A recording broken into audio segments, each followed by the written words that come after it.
This is Cerebral Cinema. Movies of the mind. The Adventures of Sherlock Holmes.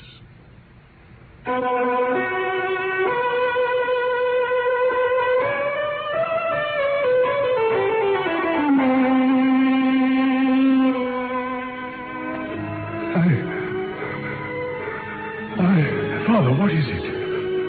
I must tell you where the treasure is. It is hidden in... No!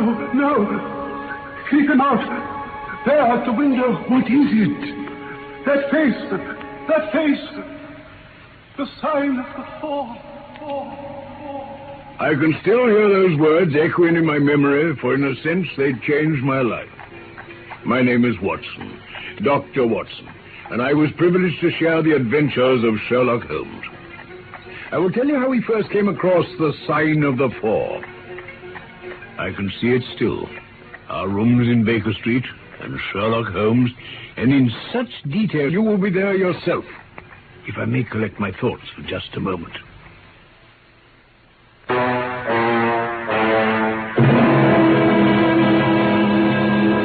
My mind rebels at stagnation, Watson. Give me the most abstruse cryptogram or the most intricate analysis, and I'm in my own proper atmosphere. But I abhor the dull routine of existence. That's why I've chosen my own particular profession. Or rather, created it, for I'm the only one in the world. You're the only unofficial detective? The only unofficial consulting detective. The work itself is my highest reward. But, Watson, you've had some experience of my methods at work. I was never so struck by anything in my life. I even embodied the experience in a small brochure with the somewhat fantastic title of Study in Scarlet. I read it. Honestly, I cannot congratulate you on it. Oh? Detection is or ought to be an exact science and should be treated in the same cold and unemotional manner. You have attempted to tinge it with romanticism, which produces much the same effect as if you worked a love story into the fifth proposition of Euclid. But the romance was there. My practice has extended recently to the continent. I was consulted last week by Francois Lavilla, who, as you probably know, has come rather to the front lately in the French detective service.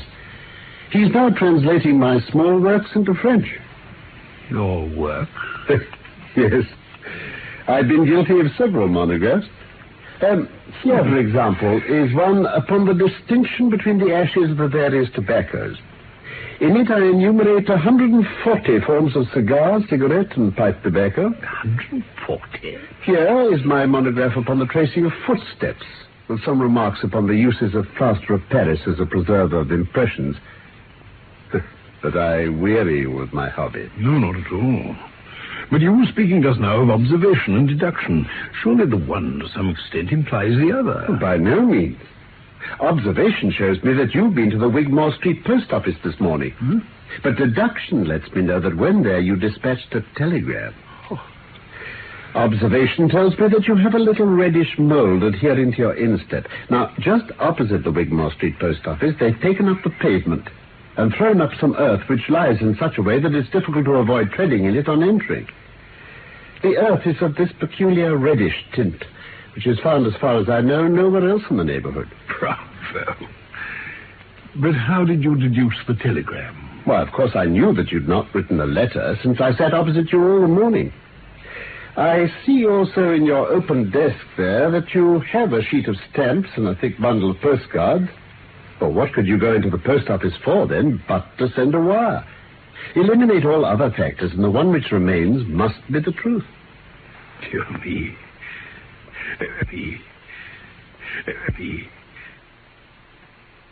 See, Watson, how the yellow fog swirls down the street and drifts across the dun-colored houses?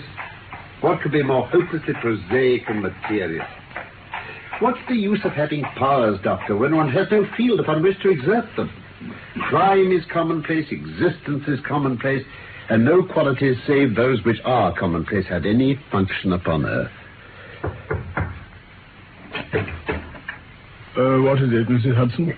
A young lady for Mr. Holmes, sir. I have no appointments. Here's her card, sir.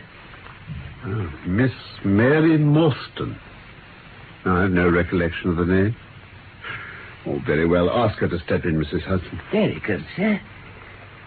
Will you go in, please, Miss Morstan? Thank you. Pray come in, madam. It's good of you to see me, Mr. Holmes.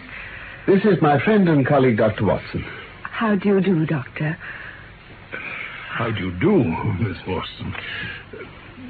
Will you take the basket chair? Thank you. I've come to you, Mr. Holmes, because you once enabled my employer, Mrs. Cecil Forrester, to unravel a little domestic complication. She was much impressed by your kindness and skill. Mrs. Cecil Forrester. Oh, yes, I believe that I was of some slight service to her. Mr. Holmes, I can hardly imagine anything more strange than the situation in which I find myself. Then pray state your case. Briefly, the facts are these. My father was an officer in an Indian regiment who sent me home when I was quite a child. My mother was dead, and I had no relative in England. So I was placed in a comfortable establishment in Edinburgh. When I was 17 years of age, my father arrived in London on leave and directed me to come down at once. On reaching the Langham Hotel, I was informed that Captain Morstan had gone out the night before and had not returned. From that day to this, no word has ever been heard of my unfortunate father. The date? He disappeared on the 3rd of December, 1878.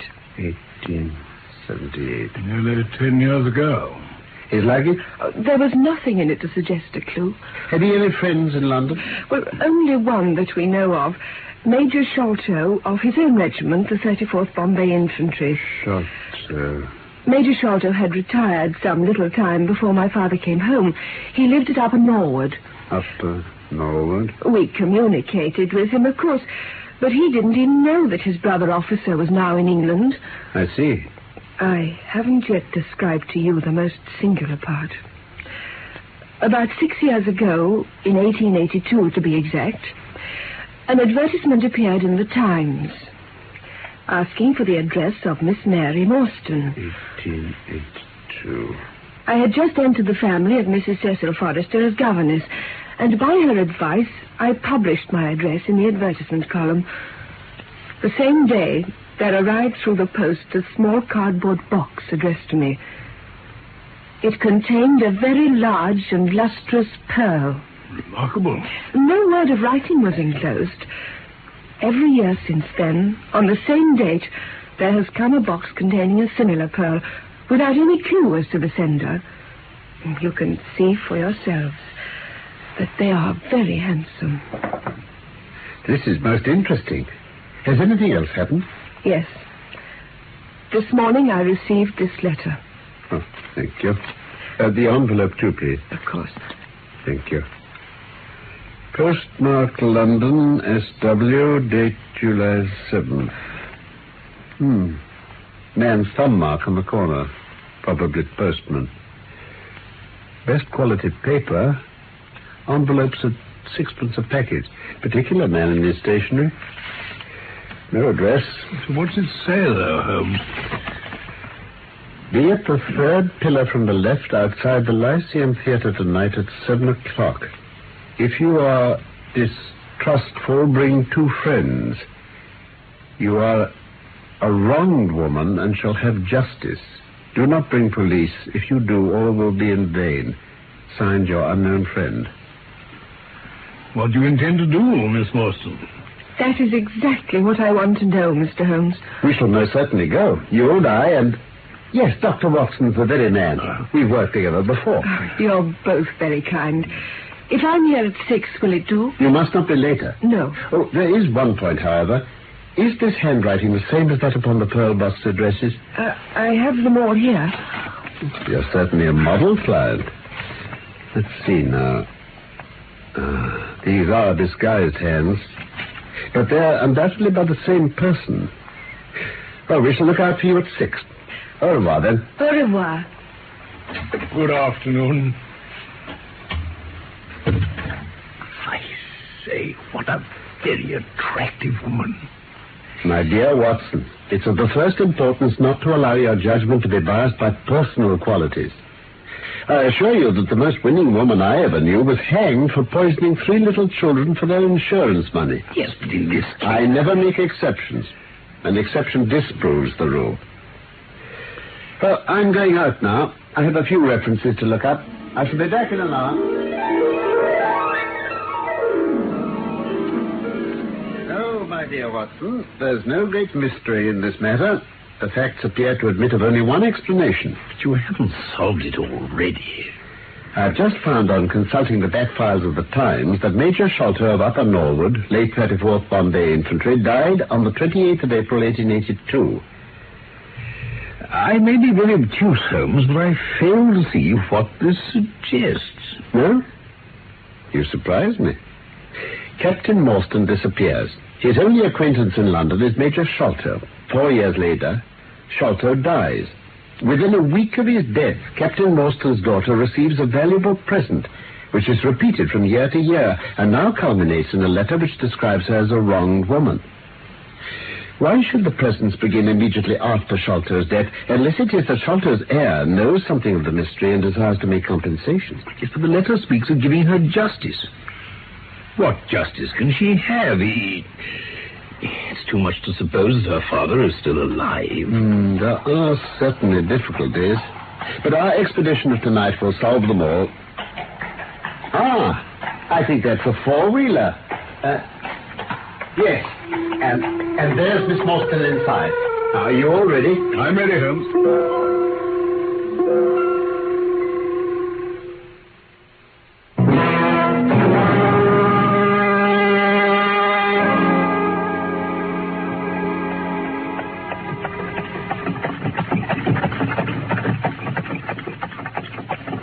Yes, Major Sholto was a very particular friend of Papa's. They were in command of the convict guard on the Andaman Islands. The Andaman, then? By the way, Mr. Holmes, a curious paper was found in Papa's desk. I don't suppose it's of the slightest importance, but I thought you might care to see it. Oh, thank you. Seems to be a plan for part of a large building. At one point, here, you see, there's a small cross done in red ink. In the left-hand corner, there's a curious hieroglyphic like 4 crosses in a line with their arms touching. And beside that, there's written in very rough and coarse characters, the sign of the 4. Jonathan Small, Mohammed Singh, Abdullah Khan, Dost Akbar. Preserve it carefully, Miss Morstan. I shall. I suspect that this matter may turn out to be much deeper and more subtle than I at first supposed.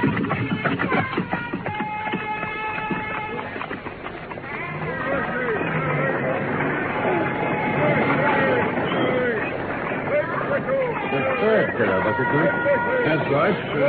This one. And I fancy this is our man. Are you the party who want to come with Miss Morstan? I am Miss Morstan, and these 2 gentlemen are my friends. I was to ask you to give me your word, miss, that neither of your companions is a policeman. I give you my word. Thank you, miss. If you'll follow me, the cab's over here.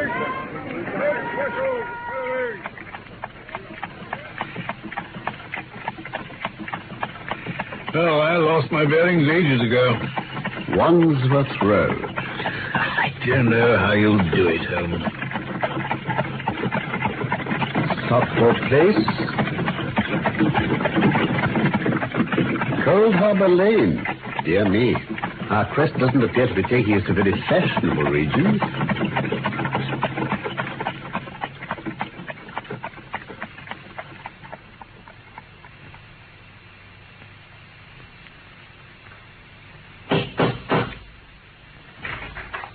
The staff awaits you.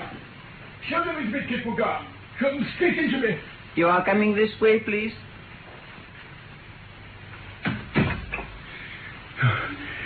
Your servant, Miss Morstan. Your servant, gentlemen. Pray step into my little sanctum. My name is Kadir Sholto. These gentlemen? This is Mr. Sherlock Holmes, and this Dr. Watson.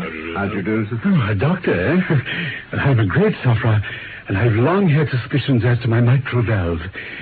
Had your father, Miss Morstan, refrained from throwing strain upon his heart, he might have been alive now. Really, sir, pray have some consideration for the lady. I knew in my heart that he was dead. Miss Morstan, I can give you every information, and what is more, I can do you justice. And I will, whatever Brother Bartholomew may say. But let us have no outsiders, no police or officials. Whatever you may choose to say will go no further. Thank you. Mr. Sholto, it's getting late, and I should like the interview to be as short as possible. Well, at the best, it must take some time, for we shall certainly have to go to Norwood and see Brother Bartholomew. He's very angry with me for taking the course which has seemed right to me. Norwood, then wouldn't it be as well to start at once? Well, I must prepare you by laying the facts before you. Then pray do so, sir. My father, Major John Sholto, retired from the Indian Army some 11 years ago and came to Pondicherry Lodge, Upper Norwood, with a considerable sum of money, a large collection of valuable curiosities, and a staff of native servants. My twin brother Bartholomew and I were the only children. I very well remember the sensation which was caused by the disappearance of Captain Morstan. We read the details in the papers, but never for an instant did we suspect that my father had the whole secret hidden in his breast. We did know, however, that some mystery overhung our father. Early in 1882, my father received a letter from India, which was a great shock to him. From that day, he sickened to his death. Towards the end of April, we were informed that he wished to make a last communication to us. Sons, the only one thing which weighs upon my mind at this supreme moment is my treatment of poor Morstan's orphan, Mary. At least half of the treasure should have been hers. You, my sons, will give her a fair share of the Algona treasure. Father. When we were in India, Morstan and I, through a remarkable chain of circumstances, came into possession of a considerable treasure.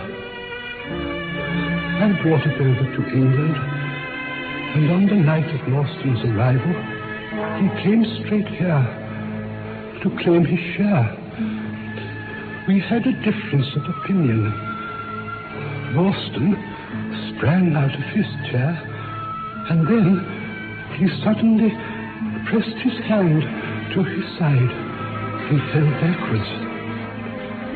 I found, to my horror, that he was dead. Good God. I was still stooping over him when I saw my servant, Belchowder, in the doorway. "Do not fear, Saab," he said. "No one need know that you have killed him." "I did not kill him," said I. Belchowder shook his head and smiled. "I heard you quarreling, Saab," said he. And I heard enough to decide me. If my own servant couldn't believe my innocence, how could I hope to make it good before 12 foolish tradesmen in a jury box? And then? Well, Belchowder and I disposed of the body that night. And within a few days, the London newspapers were full of the mysterious disappearance of Captain Morstan.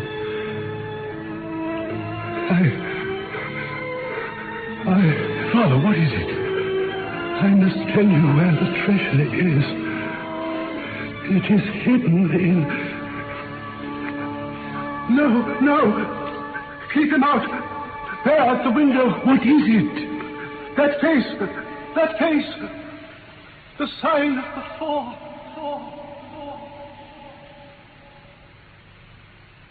Can you describe the face at the window, Mr. Sholto? Bearded, hairy, with cruel eyes, and an expression of concentrated evil. When we returned from the window, we found that my father's pulse had ceased to beat.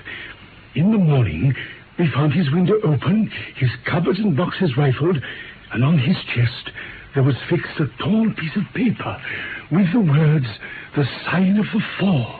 Ah. Sign of the four. And the treasure? For weeks and months, my brother and I dug in every part of the garden. Oh, it was maddening to think that the hiding place was on my father's lips at the very moment he died. To this day, I have seen only one piece of it. That little chaplet over there. Yes? Yes, Doctor. Some of the pearls are missing from it.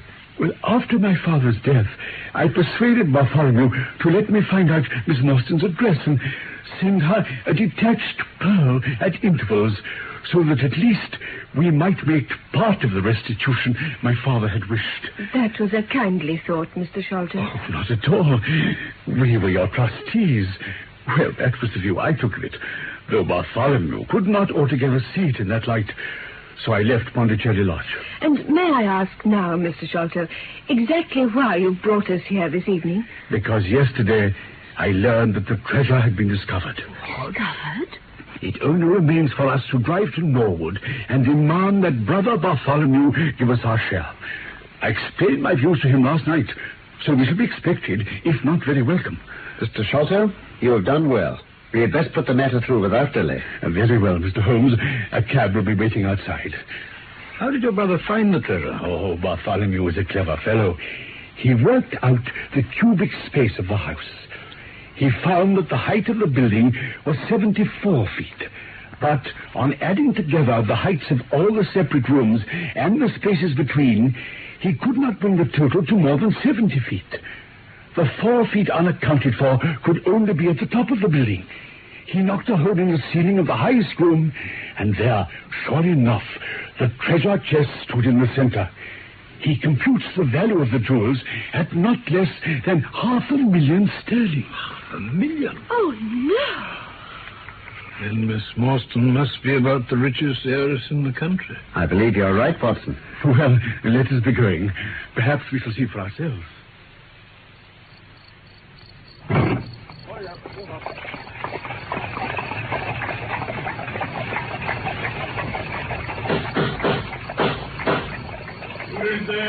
It's I, McMurdo. Sure you know my knock by this time. Oh, aye.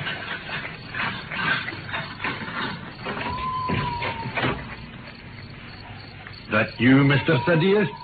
But who are these others with you? Well, I told my brother last night that I should bring some friends. I'm very sorry, Mr. Thaddeus. I don't know any of your friends. Oh, yes, you do, McMurdo. Eh? Not Mr. Sherlock Holmes. In you come, sir, in you come. You and your friends. Very sorry, Mr. Thaddeus, but Master's orders are very strict. Oh, well, come along then. We've wasted enough time. If you'll just follow me, ma'am and gents, I'll light the way up to the house with my lantern. I can't understand it. I distinctly told Bartholomew that we should be here, and yet there's no light in his window. I see the glint of a light in that little window beside the door. Ah, that's the housekeeper's room. That is where old Mrs. Burnstone sits. What's that? What? I was sure I could... Yes, listen. It's a woman crying. You're right, by Jove. Oh, Mr. Holmes, something seems to be amiss. Oh, will you come into the house with me, please? Certainly.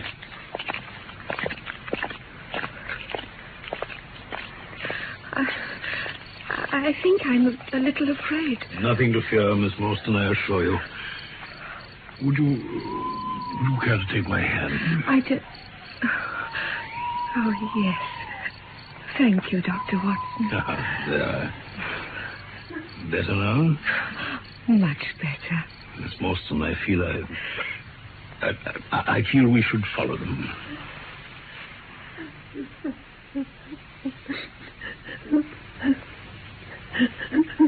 Oh, now, Mrs. Burnstone, what is the matter?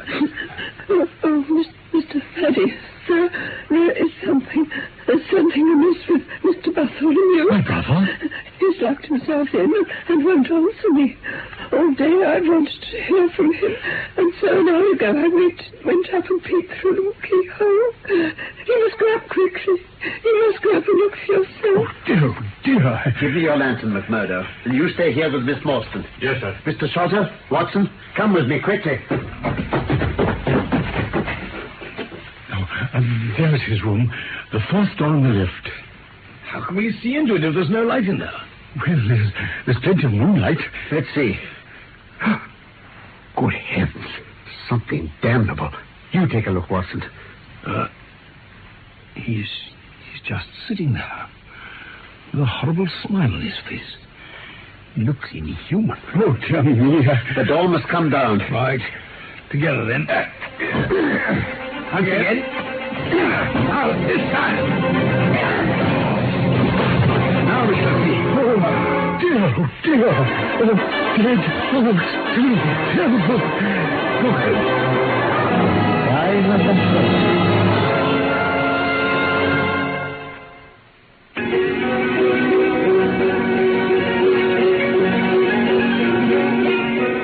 The Sign of the Four is one of the Sherlock Holmes stories by Sir Arthur Conan Doyle.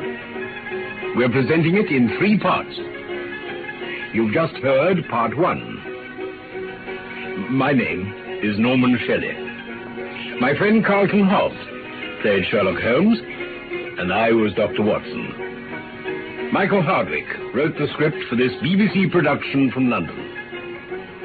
Of course, I look forward to the pleasure of your company again very soon for part 2 of The Sign of the Four.